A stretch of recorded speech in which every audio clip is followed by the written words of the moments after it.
grand privilège de parler à deux fantastiques analystes géopolitiques américains. L'un est James Carden, un journaliste qui a été conseiller auprès de la Commission présidentielle bilatérale États-Unis-Russie sous le président Obama. Et l'autre est le prolifique colonel Douglas Macgregor, le PDG de Our Country, Our Choice. Je suis sûr que la plupart d'entre vous le connaissent grâce à d'autres émissions, comme le merveilleux Judge Napolitano, où il donne régulièrement des mises à jour très précieuses sur l'impact politique des développements militaires en Europe et en Asie de l'Ouest. James, colonel, bienvenue.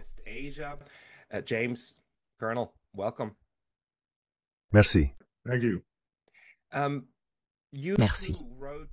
Vous avez récemment écrit un article important dans l'American Conservative, que je vais lier dans la description, intitulé « Iran, la prochaine guerre de choix de l'Amérique », où vous exposez les dangers de ce qui pourrait arriver maintenant que les néoconservateurs ont plus ou moins terminé ou ont accompli quelque chose en Syrie qu'ils ont essayé pendant 14 ans, à savoir un changement de régime.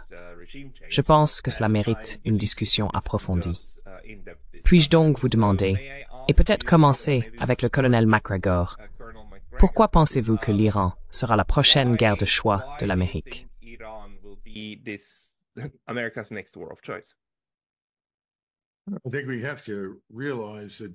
Je pense que nous devons réaliser que cela a été le rêve de nombreuses personnes à Washington depuis au moins 30 ans. Certaines personnes remonteraient jusqu'en 1980 et ont regretté que nous n'ayons pas, d'une manière ou d'une autre, puni l'Iran pour avoir saisi notre ambassade. Et puis, au fil des ans, nous avons eu tendance à adopter la ligne israélienne, qui est que tout ce qui ne va pas partout tout le temps dans la région est finalement la faute de l'Iran. Par conséquent, tout ce que nous pouvons faire pour détruire l'Iran est dans l'intérêt stratégique à long terme d'Israël. Ils aiment identifier cela avec nos propres intérêts stratégiques. Je ne suis pas d'accord avec ça. Je ne le vois pas du tout de cette façon. James. James?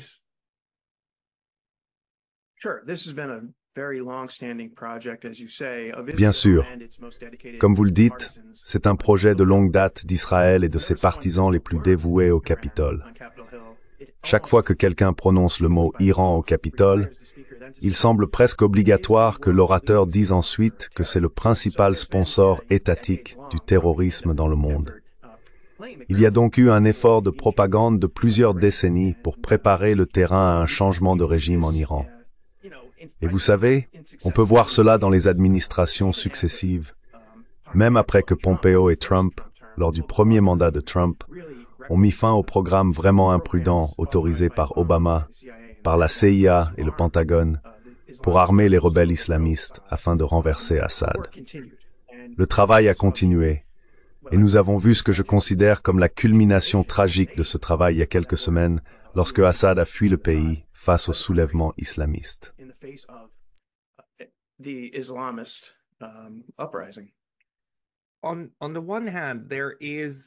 D'une part, il y a le fait que l'Iran est maintenant et a longtemps été le plus grand et le plus fort adversaire militaire d'Israël.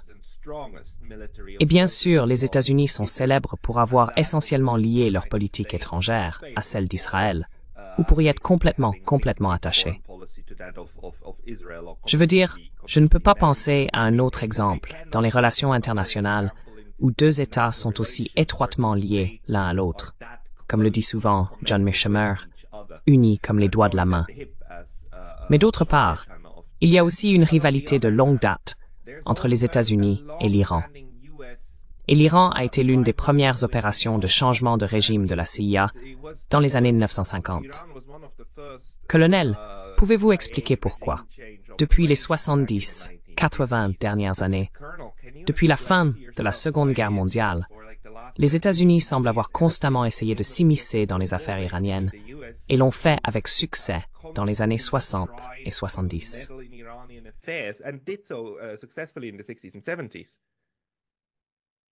Eh bien, je pense que nous devons comprendre qu'au début de la guerre froide, la Central Intelligence Agency s'est présentée comme un instrument avec lequel nous pouvions modifier les relations internationales en notre faveur. Ils se sont fortement impliqués en Grèce et en Italie. Ils ont en fait influencé de manière spectaculaire les élections en Grèce et en Italie. En Italie, en particulier, on pourrait revenir en arrière, examiner les faits et soutenir que les communistes ont en réalité remporté l'élection en Italie. Mais nous n'allions certainement pas permettre aux communistes de gagner dans les urnes ce qu'ils n'avaient pas gagné sur le champ de bataille. Nous avons accepté le fait, grâce à Churchill, qu'une grande partie de l'Europe de l'Est serait cédée aux Soviétiques. Mais nous n'étions pas prêts à faire cela, ni en Grèce, ni en Italie.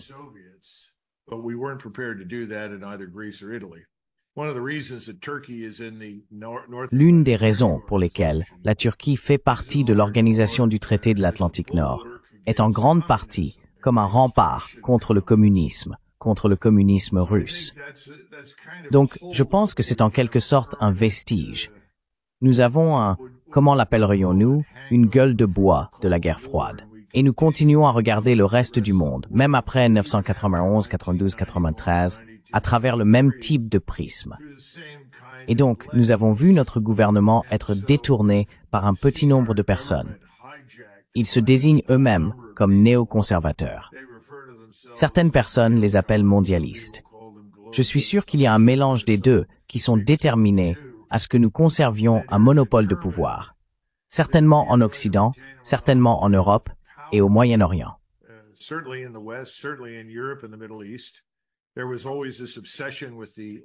Il y avait toujours cette obsession avec le pétrole et le contrôle de celui-ci, parce que nous nous voyions potentiellement contrôler ce qui se passait en Asie du Nord-Est. Vous vous souviendrez que l'une des raisons pour lesquelles les Japonais ont finalement fait la guerre avec nous était que nous avions imposé un embargo sur l'importation de pétrole au Japon en juillet 1941. À ce moment-là, tout le monde à Washington savait que nous étions sur le chemin de la guerre avec le Japon, mais c'est ce que FDR voulait.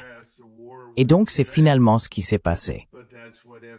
Nous sommes toujours dans un état d'esprit similaire aujourd'hui, pensant que si d'une manière ou d'une autre, nous pouvons prendre le contrôle des champs pétrolifères, alors nous tenons tout le monde en Asie du Nord-Est en otage, en particulier la Chine.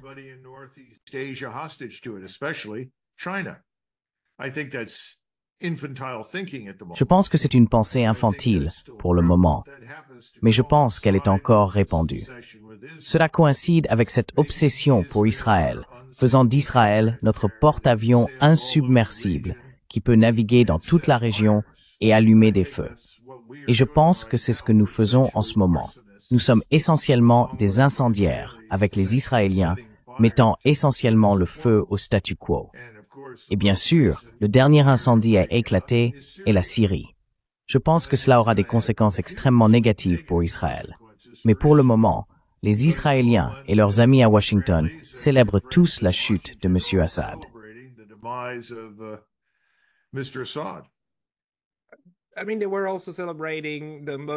Je veux dire, ils célébraient aussi le moment où l'Irak a été pris et Saddam Hussein emprisonné, puis finalement pendu, ainsi que M. Kadhafi. James, pensez-vous que ces deux pays, l'Irak et la Libye, ont finalement été plongés dans le chaos et que cela n'a pas vraiment amélioré la situation pour Israël? Cela n'a fait que créer de nouvelles alliances d'ennemis contre Israël. Et en voyant maintenant, en Syrie, la prise de pouvoir par les islamistes, j'ai du mal à croire que cela soit mieux que le régime d'Assad pour Israël. Comment voyez-vous cela?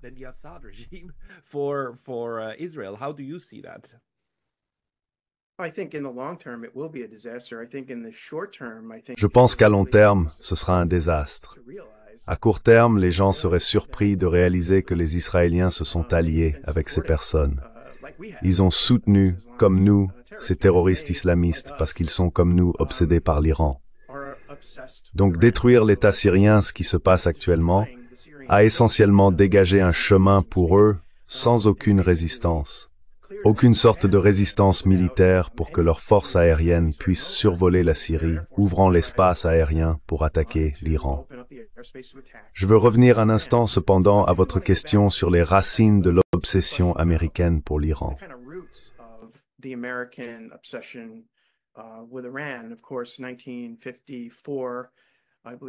Bien sûr, 1954, je crois, a été un marqueur très important à cet égard. Mais je pense que nous ne devrions pas ignorer le rôle que le président Carter et son conseiller à la sécurité nationale néoconservateur d'origine polonaise, Zbigniew Brzezinski, ont joué dans le problème que nous avons maintenant.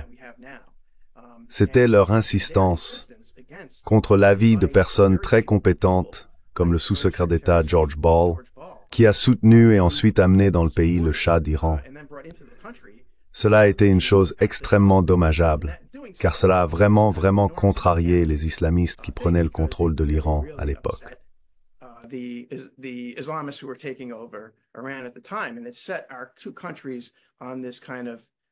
Et cela a mis nos deux pays sur cette sorte de trajectoire de collision sur laquelle nous sommes maintenant. La réponse à l'accueil du Shah pour un traitement médical a bien sûr entraîné la prise de l'ambassade des États-Unis et la capture des 66 otages. Et puis bien sûr, cela a déclenché la décision désastreuse, sous l'impulsion de Brzezinski, de lancer cette opération de sauvetage qui a si tragiquement échoué.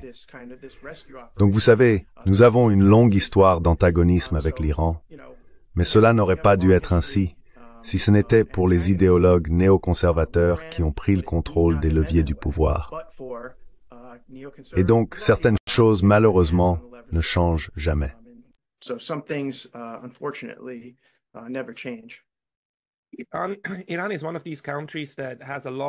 L'Iran est l'un de ces pays qui a une longue expérience de l'interventionnisme occidental.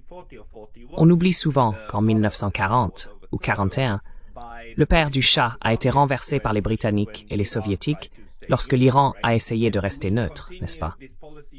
Et nous continuons. Cette politique d'interventionnisme occidental continue.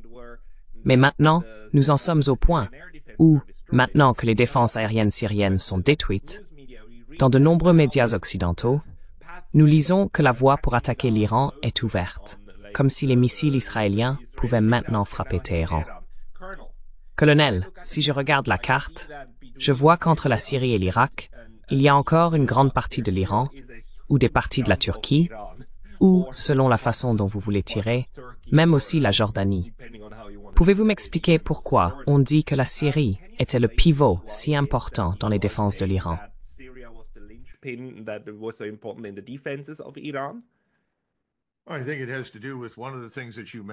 Je pense que cela a à voir avec l'une des choses que vous avez mentionnées, la capacité de survol maintenant. Il n'y a rien pour interférer avec le vol d'un groupe de frappe visant à détruire des sites de missiles ou des sites de développement nucléaire ou autre chose en Iran via la Syrie. Nous et les Israéliens avons survolé la Jordanie et l'Arabie saoudite à volonté, de toute façon. Cela ajoute simplement plus d'espace aérien. C'est aussi une route vers l'Azerbaïdjan. Et le gouvernement azéri là-bas, même s'ils sont turcs comme M. Erdogan, est très favorable à Israël parce que les Israéliens les ont soutenus contre les Arméniens. Et donc c'est une autre plateforme à partir de laquelle lancer des attaques contre l'Iran.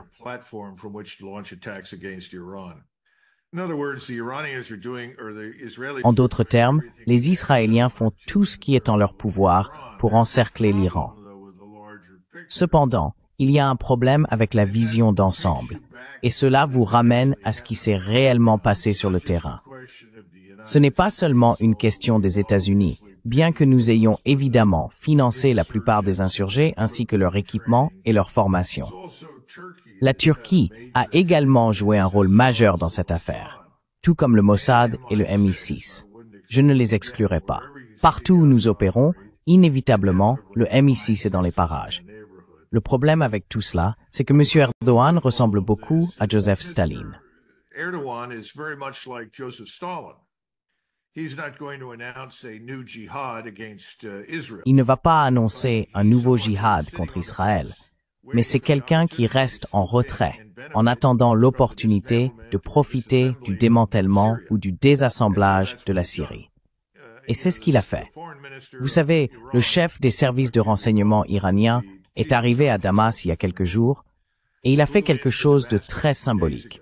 Si vous êtes musulman, surtout si vous êtes turc, mais musulman en général, musulman sunnite, il a immédiatement atterri et s'est rendu à la mosquée des Omeyyades à Damas pour prier. Et de là, il est allé interagir avec le leader du HTS, Jolani, et d'autres.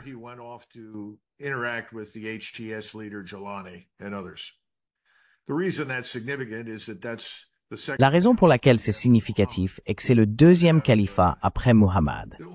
Vous avez les Omeyyades, qui ont régné pendant presque 100 ans, entre environ 840 et 950, quelque part dans cette période.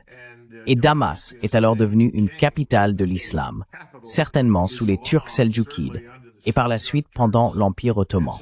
Donc c'est un retour, si vous voulez, de l'Empire. Maintenant, il a également été mentionné que le ministre des Affaires étrangères va visiter. Il est peut-être déjà arrivé là-bas, je ne sais pas. Mais inévitablement, M. Erdogan visitera Damas. Et vous pouvez parier que son premier arrêt sera la mosquée des Omeyyades.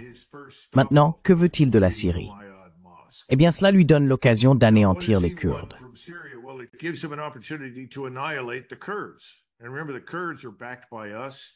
Et rappelez-vous, les Kurdes sont soutenus par nous, financés par nous, formés et équipés par nous, ainsi que par les Israéliens. Maintenant, est-ce que nous ou les Israéliens allons soudainement nous ranger du côté des Kurdes contre les forces armées turques lorsqu'elles se retourneront enfin contre les Kurdes? Eh bien, je laisse cela à votre audience. Vous pouvez organiser un sondage et recueillir des votes pour voir qui croit ce qui va se passer. Je ne pense pas que nous le ferons. Les Turcs vont en finir avec les Kurdes. Ensuite, la question est de savoir ce qui se passe ensuite. Parce que je soutiendrai que si vous regardez cette frontière, qui s'étend juste un peu au sud de Damas en ce moment, à travers toute la Syrie, en d'autres termes, cette chose que les Israéliens appellent une zone de sécurité, ainsi que les zones qu'ils colonisent actuellement près des montagnes du côté ouest, je pense que ce que nous allons voir se produire, c'est que ça deviendra effectivement la frontière de la Turquie et d'Israël.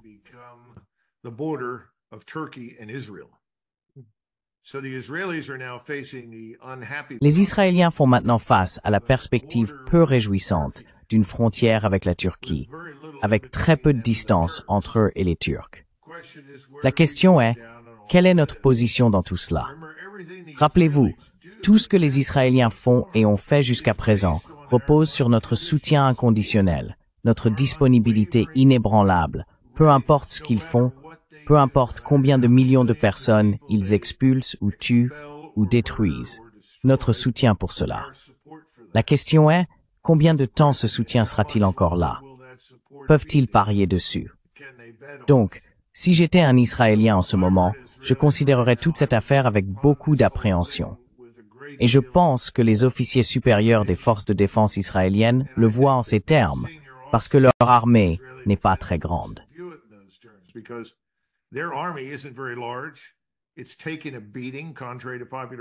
Il a subi des coups, contrairement à la croyance populaire, de la part du Hezbollah et du Hamas. Il est surmené. La possibilité qu'ils aient besoin de se battre ailleurs est effrayante. Et ils dépendent largement de leurs forces aériennes pour faire le travail. Maintenant, ils vont affronter un ennemi qui dispose de véritables défenses aériennes. Des défenses aériennes intégrées en Iran. Donc ce que nous essayons de faire, c'est de dire que si vous êtes à la place de Monsieur Netanyahou maintenant, vous devez prendre des décisions difficiles. Retirez-vous et essayez-vous de consolider ce que vous avez. Et risquez-vous que ce pouvoir turc en Syrie se métastase en quelque chose de beaucoup plus grand et plus problématique.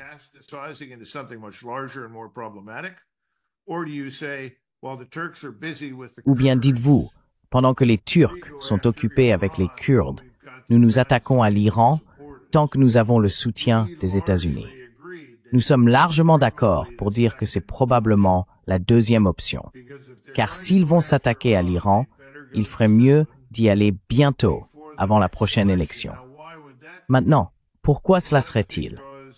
Eh bien, c'est parce que nous ne savons pas vraiment ce que M. Trump fera.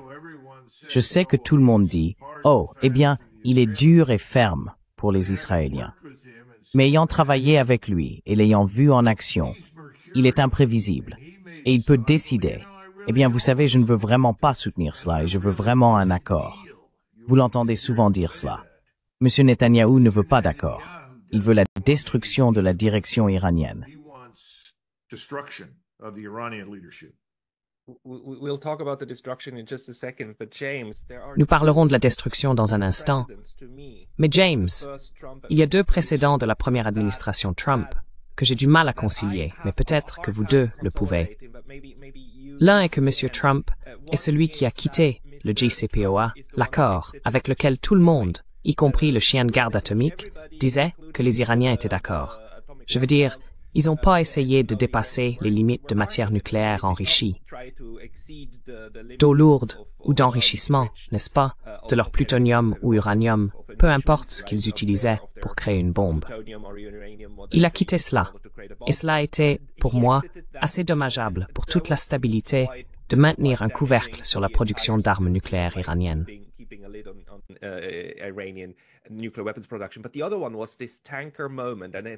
Mais l'autre moment était celui du pétrolier. Je pense que c'était en 2019, lorsqu'il y a eu une énorme conflagration dans le détroit.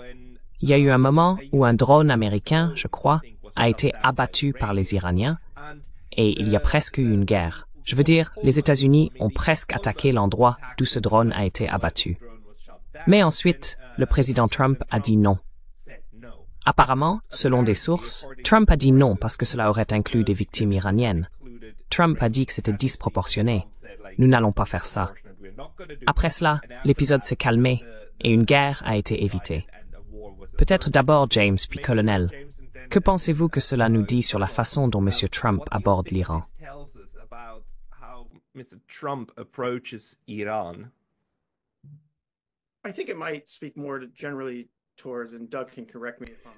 Je pense que ça pourrait parler plus généralement de, et Doug peut me corriger si je me trompe, l'approche de Trump en matière d'affaires étrangères en général. En d'autres termes, il n'a aucun problème à déchirer des accords, surtout ceux qui ne portent pas son nom. Mais il semble avoir une aversion pour causer des pertes, américaines ou autres. Donc, bien que je ne pense pas qu'il y ait nécessairement réfléchi, il a probablement reçu de mauvais conseils concernant la rupture de l'accord nucléaire iranien. Je veux dire, soyons justes. Biden vient de terminer 4 ans, ou quiconque était en fonction, pendant 4 ans sous Biden-Harris. Et vous savez, ils ont sauté de joie et critiqué Trump quand il a déchiré l'accord. Ils ont eu 4 ans pour remettre l'accord en place, et ils ne l'ont pas fait. Ils ne l'ont pas fait. Donc c'était un geste extrêmement dommageable. Donc,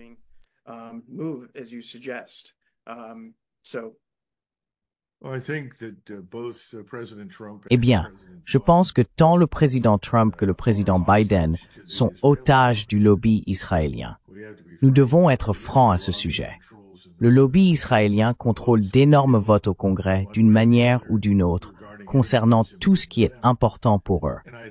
Et je pense que James a raison lorsqu'il dit que le président Trump a décidé, eh bien, quelle différence cela fait-il pour moi, ce qui se passe avec le JCPOA? Je n'ai pas négocié cela et je peux le faire, et mes amis du lobby israélien me soutiendront. Il a également lancé des missiles 2 fois dans le sable en Syrie, où ils n'ont absolument causé aucun dommage et n'ont eu aucun effet. Et nous savons que la réponse était à 2 faux drapeaux mis en scène par le MI6 avec les casques blancs en Syrie. Eh bien, il continue d'agir comme si, voyez, j'étais dur et décisif.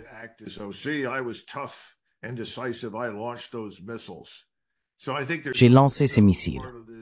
Donc, je pense qu'il y a aussi une partie de cela. Je veux être dur. Je veux être une personne forte. Je veux être un gars fort, ce qui est un peu agaçant, parce que je ne pense pas qu'il ait besoin de le prouver à l'international ou sur le plan national. Mais néanmoins, je pense que cela joue un rôle dans cette affaire. Mais vous parlez du Global Hawk. Et il a été pris en embuscade parce que cela a été arrangé avec le général McKenzie, qui a détourné ce Global Hawk particulier, qui était une plateforme ISR. Il ressemble à un petit B-52 qui transporte un ensemble de renseignements, de surveillance, de reconnaissance et de communication.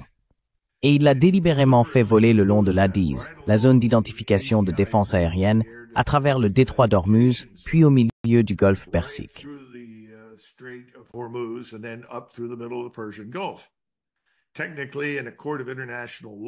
Techniquement, Devant un tribunal de droit international, les Iraniens avaient tout à fait le droit de l'abattre.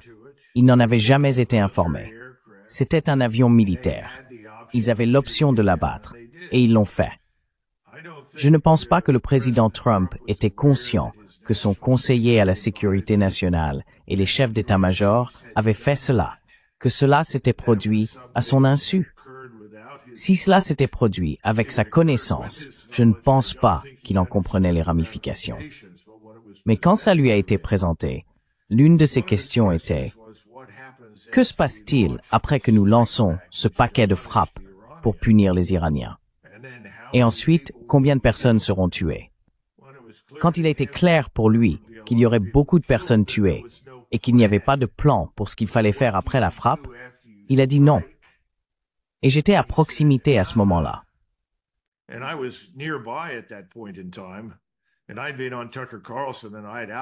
Et j'étais passé chez Tucker Carlson, et j'avais exposé cela exactement de cette manière. Il l'a vu, et d'autres lui ont dit la même chose en privé. Mais il avait ajouté ses fourgons et des dispositifs de communication élaborés à la Maison-Blanche. Tout le monde s'attendait à une guerre. L'armée de l'air avait son plan d'attaque prêt avec des B-2 et ainsi de suite. Et il a tout annulé. Et il y a eu une énorme déception.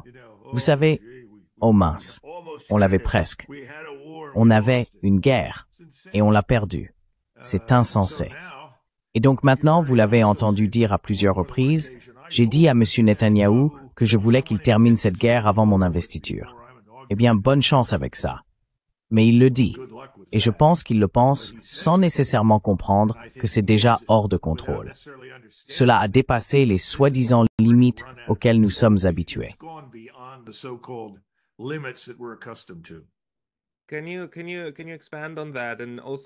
Pouvez-vous développer cela?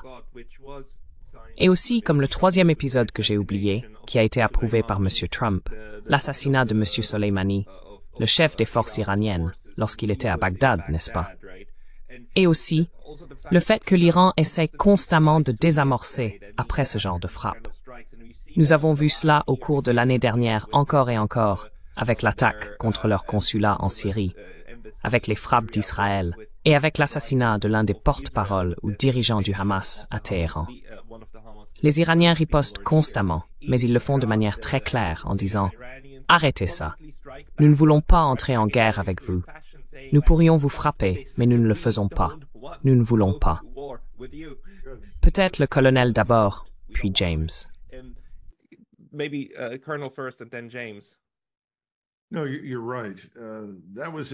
Non, tu as raison.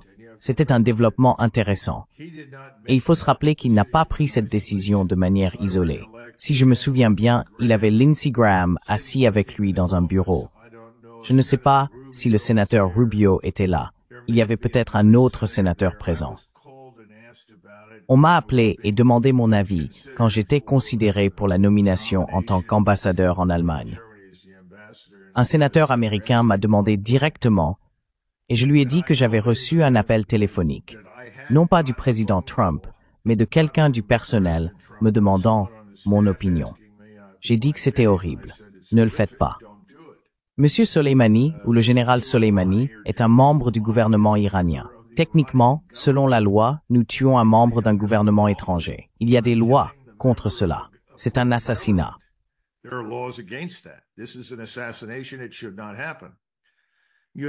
Cela ne devrait pas arriver.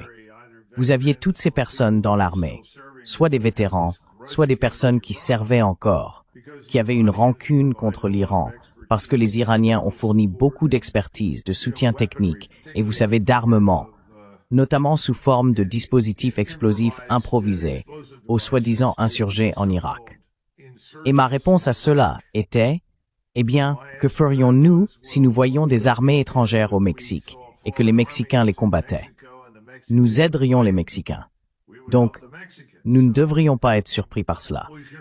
Mais l'autre point était que Soleimani avait rendu un service remarquable contre le I et nous avait aidé à détruire une grande partie de cette menace islamiste sunnite. Donc, j'étais opposé à cela, mais on m'a dit non, c'est quelque chose qui va se produire. Et bien sûr, il a dit, oui, strong. He said, "Yeah, let's do it." And of course, the Israelis wanted that desperately. Et bien sûr, les Israéliens le voulaient désespérément. Ils voyaient Soleimani comme l'antéchrist et voulaient effectivement sa mort. Et je pense qu'enfin, le président Trump a dit « OK, tuons-le ». Et c'était quelque chose que nous ne ferions normalement pas, Pascal, parce qu'il avait parlé sur une ligne ouverte sur un téléphone portable. Normalement, il était très prudent et très attentif, mais il l'a fait. Et c'est ce qui l'a tué. Il savait exactement où il se trouvait, ainsi que les personnes à côté de lui qui étaient des subordonnés irakiens et iraniens. Donc nous sommes ici. Et ce genre de choses est dangereux. Et c'est pourquoi il est si important que le président s'entoure de personnes qui ne sont pas émotionnelles et qui soutiennent activement ses intentions sans essayer de l'orienter dans la mauvaise direction. Et c'est un autre problème. James Cardin peut en parler. Oui, nous avons M. Waltz qui sera probablement le conseiller à la sécurité nationale. N'est-ce pas? Qu'en penses-tu, James? What do you think, James? Eh bien, pas grand-chose. Mais je tiens à souligner quelque chose dont Doug a parlé, à savoir l'influence du lobby israélien sur cette politique envers l'Iran. Je voudrais souligner que, même après, comme je l'ai dit auparavant, que Trump et Pompeo ont mis fin à ces programmes de l'ère Obama, la pression du lobby israélien sur Capitol Hill pour mener une guerre économique contre la Syrie s'est vraiment intensifiée. Nous l'avons vu en 2019 avec l'adoption du Caesar Syria Civilian Protection Act, qui a imposé des sanctions sectorielles. L'objectif était de paralyser l'économie et de cibler les Syriens ordinaires. Cela a été mené par les défenseurs les plus passionnés du lobby, y compris des personnes comme le député Eliot Engel, le sénateur déshonoré du New Jersey, Robert Menendez, et le sénateur sortant du Maryland, Ben Cardin.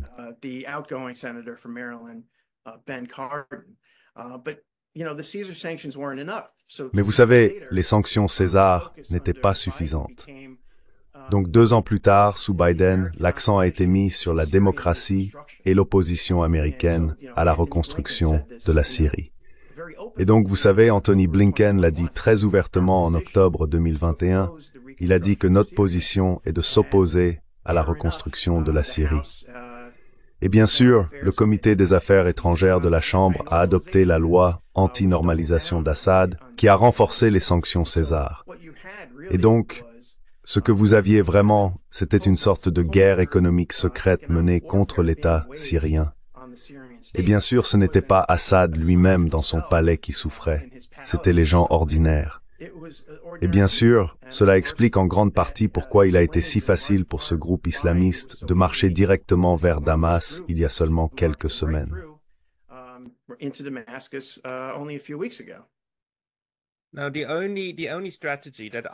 Maintenant, la seule stratégie à long terme que je peux discerner pour qu'Israël atteigne ses objectifs de domination régionale, d'être le leader, est de mettre le feu au reste autour de lui et de maintenir tout le monde divisé. Nous voyons, par exemple, comment cela fonctionne avec les Kurdes. Nous avons 24 millions de Kurdes dans cette région, répartis sur 5 pays, mais le fait qu'ils soient divisés enlève beaucoup de leur capacité. Mais le peuple reste. En Iran, nous avons une grande partie de la population qui n'est en fait pas tout à fait en accord avec leur gouvernement et qui dit même « Pourquoi voudrions-nous aller mourir pour les Palestiniens ?»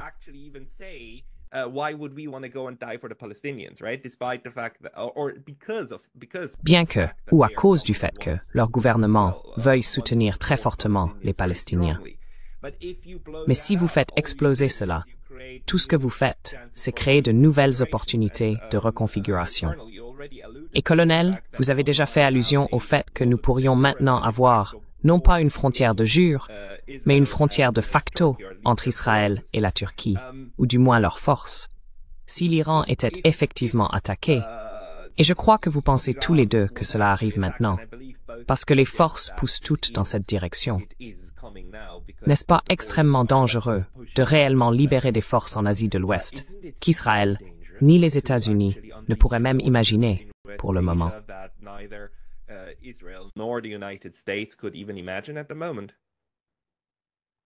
I'd say there's a damn good probability of that, yeah. Je dirais qu'il y a une sacrée bonne probabilité que cela se produise. Oui. Vous devez comprendre qu'en ce moment, l'impact de la désintégration de la Syrie et l'expansion de ces terroristes islamistes se font sentir en Égypte. Cela se fait sentir en Jordanie. Les gens se demandent si la Jordanie va tenir le coup. Tant le roi jordanien, que je pense être un homme très décent et honorable, que le général Sisi au Caire sont vus comme des marionnettes israélo-américaines par leur population. On se demande donc combien de temps cela peut encore durer. Maintenant, Sisi a récemment donné des ordres pour préparer l'armée à combattre. Nous voyons quelques preuves de cela. Il attend, et il va observer attentivement ce que font les Turcs. He's waiting and he's going to watch carefully what the Turks do. And he's been to Turkey as his Et il est allé en Turquie, tout comme des membres de son cercle proche, pour négocier et discuter de ces questions avec Erdogan. Je pense que c'est une boîte de Pandore qui a été ouverte. Nous ne savons pas exactement où cela mènera, mais nous pouvons dire quelque chose avec certitude. L'une d'elles est que les Russes n'abandonneront pas l'Iran. C'est une certitude absolue. Donc, ils soutiendront les Iraniens. Les Turcs ne vont pas aider à détruire l'Iran. C'est un pas trop loin pour eux. C'est une guerre qu'ils ne veulent pas avoir à mener. Mais les Turcs pourraient très facilement se retourner contre les Israéliens. Donc, c'est réel. Et nous avons tendance à oublier qu'il n'y a eu que 2 grandes puissances dans cette région pendant la majeure partie des 1000 dernières années. in that region for most of the last 1,000 years. One is Turkey and the other is Persia. L'un est la Turquie et l'autre est la Perse. Cela a soit été un empire dirigé par les Turcs, soit un empire dirigé par les Perses. Et ils se sont battus entre eux tout au long des années 1600 et 1700 pour la domination de tous ces endroits. Nous oublions que la frontière actuelle de l'Est de l'Irak a résulté dans les années 1840 d'une fin négociée d'une guerre entre la Perse et la Turquie. Et il peut être intéressant pour certaines personnes de savoir que la personne qui est intervenue à négocier cela et à régler cette guerre était le tsar de Russie. En d'autres termes, tous ces peuples ont vécu ensemble depuis longtemps. Ils se connaissent tous, ils comprennent leurs intérêts. Le problème est, où nous situons-nous?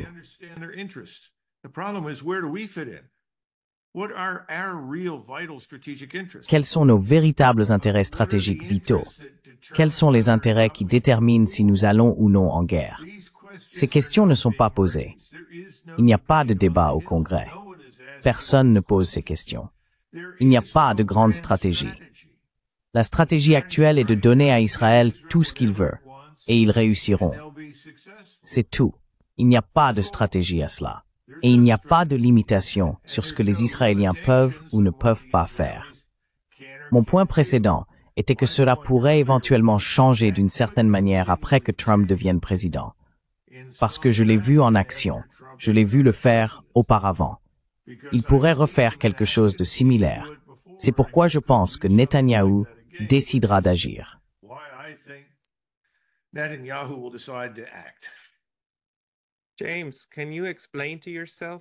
James, pouvez-vous expliquer l'obsession des États-Unis pour l'Asie de l'Ouest, le Moyen-Orient?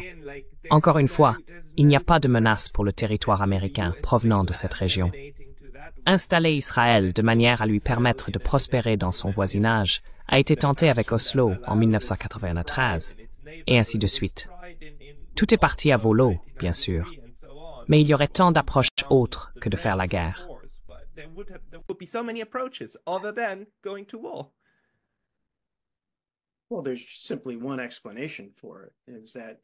Eh bien, il n'y a qu'une seule explication à cela. La politique étrangère américaine en Asie de l'Ouest est dirigée depuis Tel Aviv. Désolé, mais c'est le cas. Mais ce que nous allons probablement voir, ce sont deux choses. La première est malheureusement une attaque à l'instigation de Netanyahou contre l'Iran. Et c'est quelque chose qui, je pense, doit être fait avant que la Russie ne termine ses opérations en Ukraine et avant que le bain de sang inévitable ne s'ensuive en Syrie. L'autre chose, et Doug y a fait allusion, c'est qu'il y a une très forte probabilité que nous assistions à une sorte de printemps arabe par-ci d'eux, en raison du refus de ces dirigeants arabes de lever le petit doigt pour empêcher le nettoyage ethnique et le génocide que les Israéliens ont perpétré contre les Palestiniens.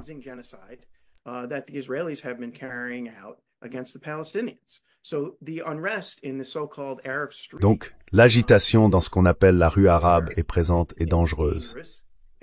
Et ce que nous allons voir, je pense, c'est des problèmes venant de toutes sortes de directions au Moyen-Orient. L'autre chose que, bien sûr, les décideurs américains n'apprécient pas, c'est la valeur de la stabilité. Donc, quels que soient les problèmes au niveau des droits de l'homme avec Assad, au moins il maintenait les choses sous contrôle. Vous savez, ce que je pense que nous devrions nous attendre à voir maintenant, c'est ce qui s'est passé à la suite de notre renversement très myope et contre-productif de Kadhafi en Libye.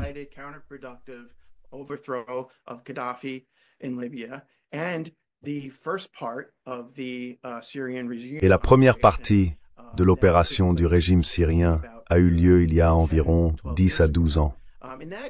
Cela a entraîné des flux migratoires massifs hors de Syrie vers la Turquie et l'Europe. Cela représente un défi de sécurité très très sérieux pour nos partenaires européens et potentiellement pour nous. C'est là que nous devrions concentrer nos énergies, pas en jouant au grand jeu en Asie de l'Ouest. Ce n'est pas pour nous.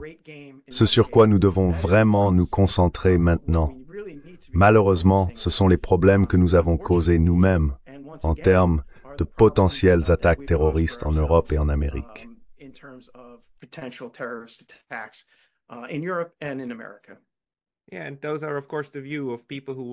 Oui, et ce sont, bien sûr, les opinions de ceux qui aimeraient voir les États-Unis restreindre leurs capacités militaires à l'étranger.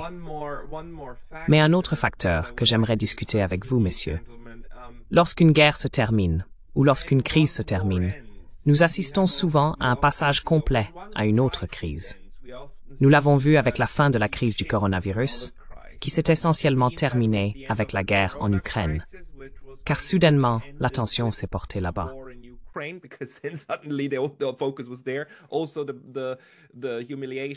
Aussi, l'humiliation des États-Unis en Afghanistan a été immédiatement oubliée, une fois que, comme 6 mois plus tard, la guerre a éclaté.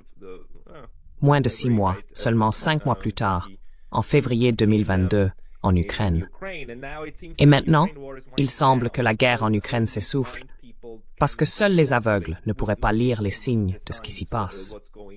Mais pensez-vous aussi que cela pourrait ajouter, en plus de la pression pour ouvrir un nouveau front, également un front mental sur lequel se concentrer militairement pour les États-Unis?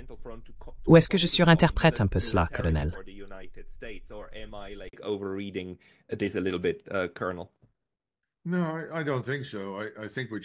Non, je ne pense pas. Je pense que ce à quoi vous faites allusion est autre chose que nous mentionnons fréquemment, mais que nous n'approfondissons pas. Et c'est que la Central Intelligence Agency est une force en soi. Il y a certains comportements habituels ou routiniers qui sont maintenant institutionnalisés, impliquant l'ingérence sur l'hypothèse que vous pouvez vous immiscer et désactiver votre adversaire potentiel. Vous pouvez obtenir un avantage pour nous à moindre coût. Quelque chose comme le National Endowment for Democracy n'est vraiment rien de plus qu'une façade pour le même type d'activité. Partout où vous l'avez, ils sont essentiellement occupés à pousser la subversion et à essayer de saper le régime en place. Ce genre de choses doit cesser.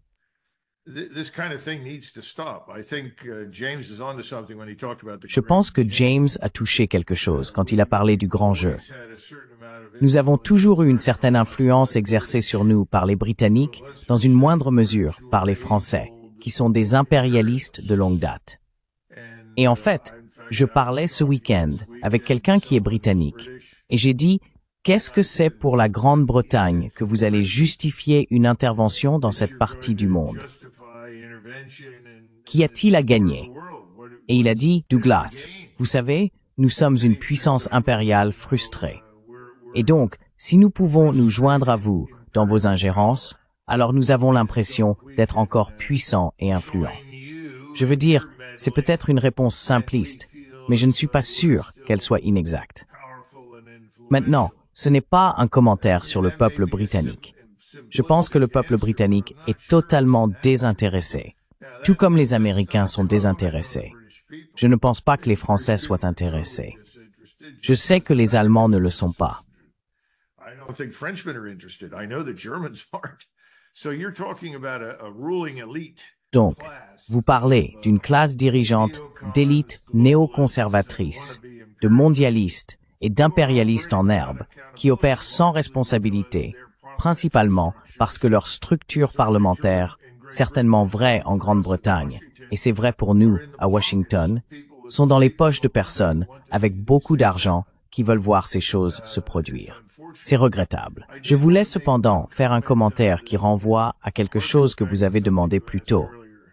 C'est de retour à comment ces choses se produisent. Quand Eisenhower était président, nous avons eu cet incident malheureux avec le U-2. Il a été abattu au-dessus de l'Union soviétique. Et 6 mois, je pense que c'est probablement 5 mois, 4 mois et demi à 5 mois plus tôt, Eisenhower s'était tourné vers le général de division, qui était son aide militaire et assistant, et avait dit « Dites à l'armée de l'air d'arrêter ça. Plus de survol. »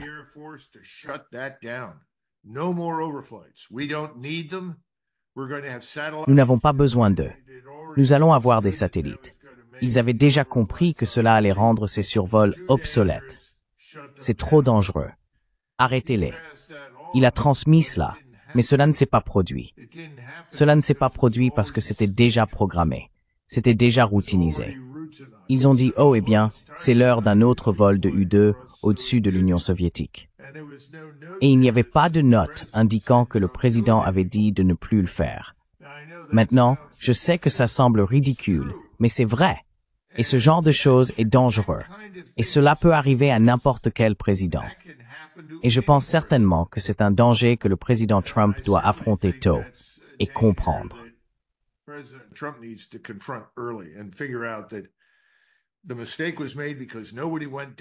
L'erreur a été commise parce que personne n'est allé à l'armée de l'air pour examiner les commandes de frappe, le commandement des bombardiers stratégiques et tout le reste pour dire « Attendez une minute, est-ce que cela s'est arrêté?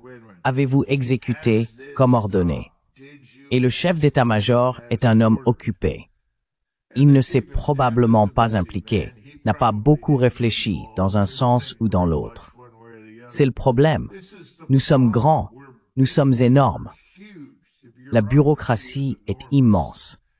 Et les choses prennent en quelque sorte leur propre vie, et elles continuent encore et encore jusqu'à ce que quelqu'un vienne et dise « soit nous allons faire la guerre, soit ça doit s'arrêter ». Et c'est ma grande crainte en ce moment. Il y a trop de choses déclenchées pour se produire sans ordre spécifique.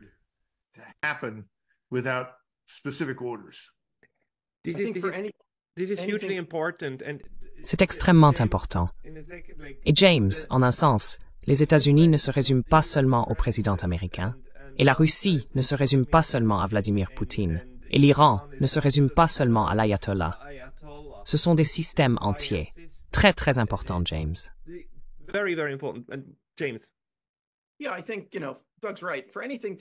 Oui, je pense que Doug a raison. Pour que quelque chose change, Donald Trump va devoir faire 2 choses qu'aucun président américain n'a faites jusqu'à présent. Et comme le dit Doug, c'est un individu assez particulier, un personnage imprévisible. Alors qui sait? Il pourrait le faire. Mais la première chose est qu'il doit s'attaquer aux lobbies étrangers à Washington. Les lobbies étrangers ont beaucoup trop d'influence sur la formulation et la conduite de la politique étrangère américaine. Et je ne parle pas seulement du lobby israélien.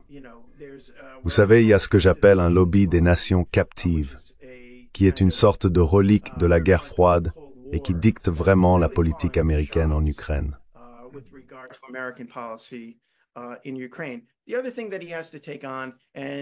L'autre chose qu'il doit affronter, et il semble qu'il y ait un certain appétit pour le faire, c'est la bureaucratie, l'État permanent.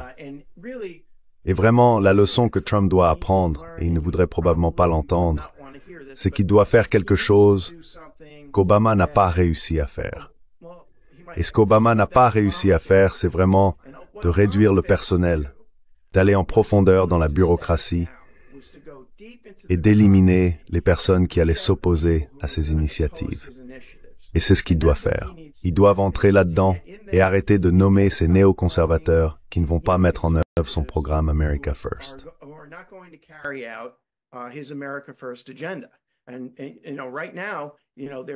Et vous savez, en ce moment, il y a beaucoup de débats sur la personne qu'il va nommer comme principal expert du Moyen-Orient au département d'État. D'un côté, il y a ce néoconservateur issu de la tradition de Bush Cheney. Et vous savez, il y a du sang neuf, mais il y a une véritable bataille en coulisses, je pense, entre l'Amérique d'abord et l'ancien néoconservatisme. Donc, nous devrons attendre et voir. Mais il doit vraiment s'attaquer à l'influence étrangère à Washington et aux néoconservateurs qui sont profondément enracinés dans la bureaucratie de la sécurité nationale.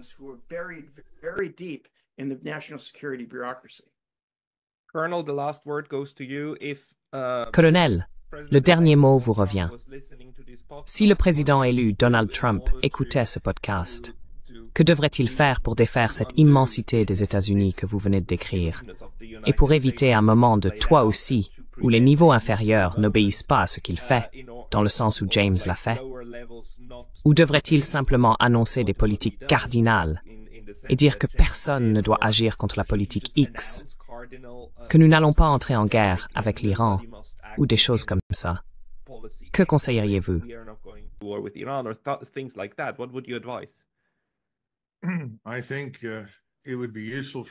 Je pense qu'il serait utile pour lui de préciser, soit de manière informelle, soit par des canaux spécifiques, que nous ne sommes pas intéressés par une guerre avec l'Iran.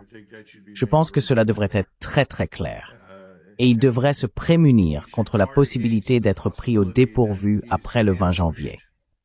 Maintenant, il n'y a personne à ma connaissance, à la Maison-Blanche, qui va dire cela en ce moment. Ils peuvent le dire en privé, mais ils ne sont pas vraiment aux commandes. C'est le problème. Je ne pense pas qu'ils aient jamais été complètement aux commandes. Je pense qu'il y a des oligarques riches en coulisses qui travaillent en étroite collaboration avec les Israéliens pour faire avancer les choses. Et ils ont nommé des personnes pour occuper des postes au sein du département de la Défense et du département d'État ailleurs, qui exécuteront cette volonté.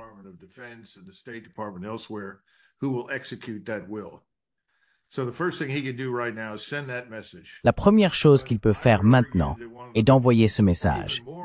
Mais je dirais que, franchement, il est encore plus important de mettre fin à la guerre en Ukraine. Et tout ce que j'ai entendu jusqu'à présent indique que cela ne va pas se produire. Il a maintenant dit qu'il allait continuer l'aide.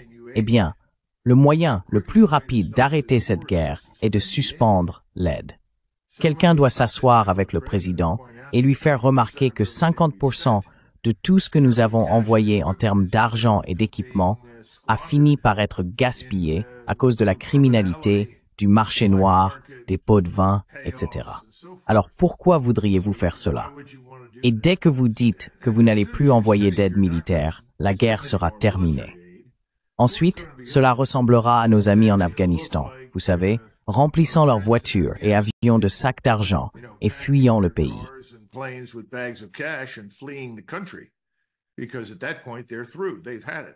À ce stade, c'est fini pour eux. Ils en ont assez. Nous devons accepter cette réalité. Et l'autre chose que je pense, c'est qu'ils devraient dire « Je veux que tout le personnel américain, militaire ou autre, en uniforme ou non, soit hors d'Ukraine à une date précise, de préférence dès que possible. » Maintenant, qu'est-ce que cela fait? Cela montre clairement que nous en avons assez. Et la balle sera alors dans le camp européen. Ce sera alors aux Allemands, aux Polonais, aux Français, aux Lituaniens, aux Lettons, aux Estoniens, aux Roumains, aux Slovaques et aux Bulgares de décider. Les gars, nous partons. Cela signifie que les soi-disant membres de l'OTAN vont se replier.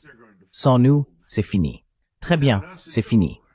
Vous savez, et vous devriez leur dire, je suis heureux d'accueillir la conférence.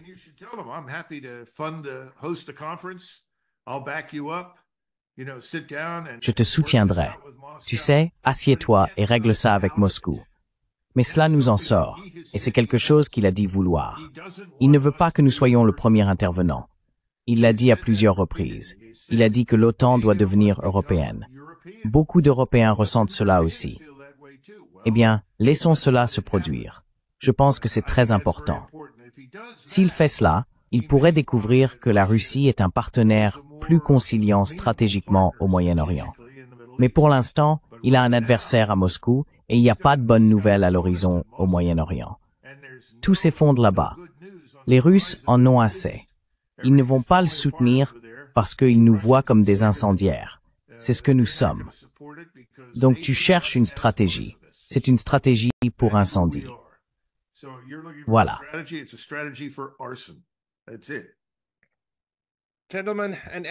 Messieurs et tous ceux qui écoutent, je conseille que la seule chose qui devrait être allumée en ce moment, ce sont les bougies sur les sapins de Noël, et non l'Asie de l'Ouest.